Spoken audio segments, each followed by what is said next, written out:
Let's just jump right into this explainer, because what we're looking at today is actually incredible.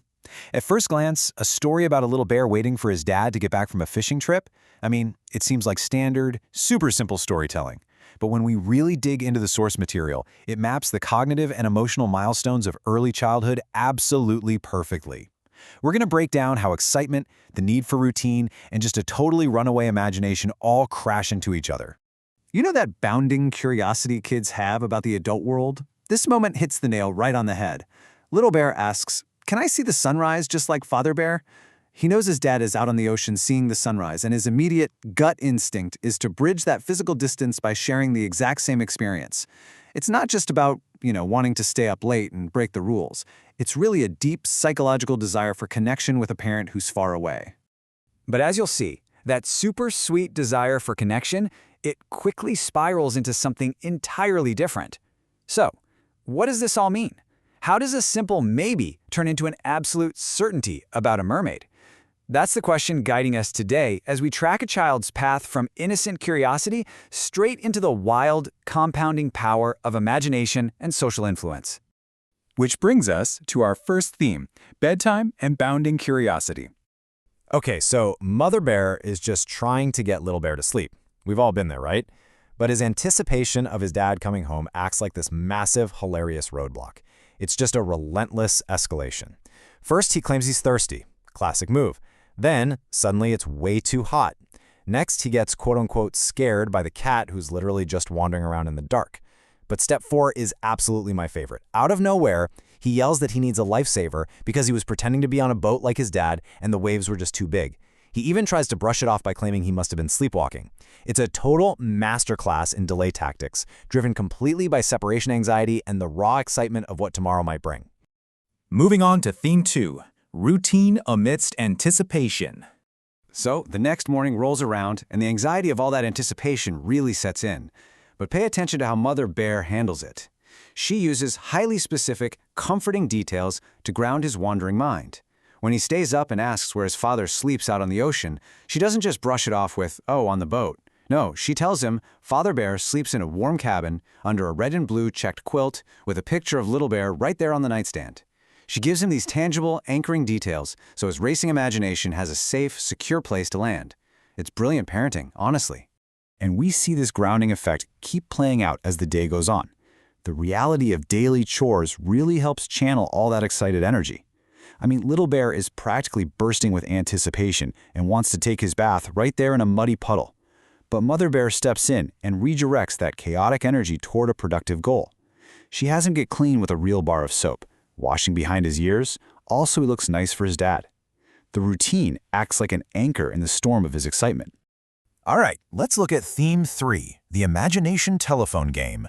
Now, this is the exact spark where a tiny maybe mutates into a full-blown mythical creature. Little Bear gets a letter saying his dad is bringing home something special from the sea. So he starts brainstorming with his friend Hen. He throws out starfish, maybe coral, and then he says, "What if he brings a mermaid? A pretty little mermaid with blue and green hair?" It starts as pure, innocent, hypothetical fun. Just a simple what if. But then, the information starts to travel. And as it travels, that hypothetical thought spirals into absolute certainty. Little Bear tells Hen, maybe. But Hen turns around and tells Duck that Father is out where the mermaids are. Do you see that shift? It went from a guess to a factual location. Then Duck tells Cat that Father is literally bringing a mermaid home. And Cat? Well, Cat just adds her own completely fabricated detail, saying the mermaid's eyes are silver like the moon. The maybe has completely vanished into thin air. What we're watching unfold here is the classic telephone game effect. It's that phenomenon where a message gets passed from person to person, accumulating dramatic errors, crazy exaggerations, and false certainties along the way. What started as a kid's playful what if has now been socially validated by his peers into an undeniable hard fact. The culmination of all this is honestly pretty comedic. The animal friends finally confront Father Bear the second he arrives. They don't just say hello. No, they flat out declare, "We came to see the mermaid. Her hair is blue and green, she's very pretty, and her eyes are silver." They are boldly demanding to see this incredibly specific, 100% fabricated being. And poor Father Bear, who is just trying to bring home a nice, normal surprise, is completely blindsided by this totally wild expectation. let's wrap things up with Theme 4, Magic in the Real World. So how do you de-escalate a group of kids expecting to see a mythical creature? Well, when Father Bear breaks the news that he didn't bring a mermaid, Little Bear immediately leans on a face-saving defense mechanism. He says, well, but I did say maybe. I did say maybe. It is such a classic moment of childhood backpedaling. He realizes the rumor got totally out of hand, and he instantly jumps on a technicality to protect his pride in front of his friends. It's a hilarious crash landing between a fantastical rumor and reality. On one side, you have the wild expectation of a magnificent mermaid with blue and green hair and silver moon eyes, and on the other side, the grounded reality, which is just some simple seashells. But here's the beautiful part. It doesn't end in disappointment.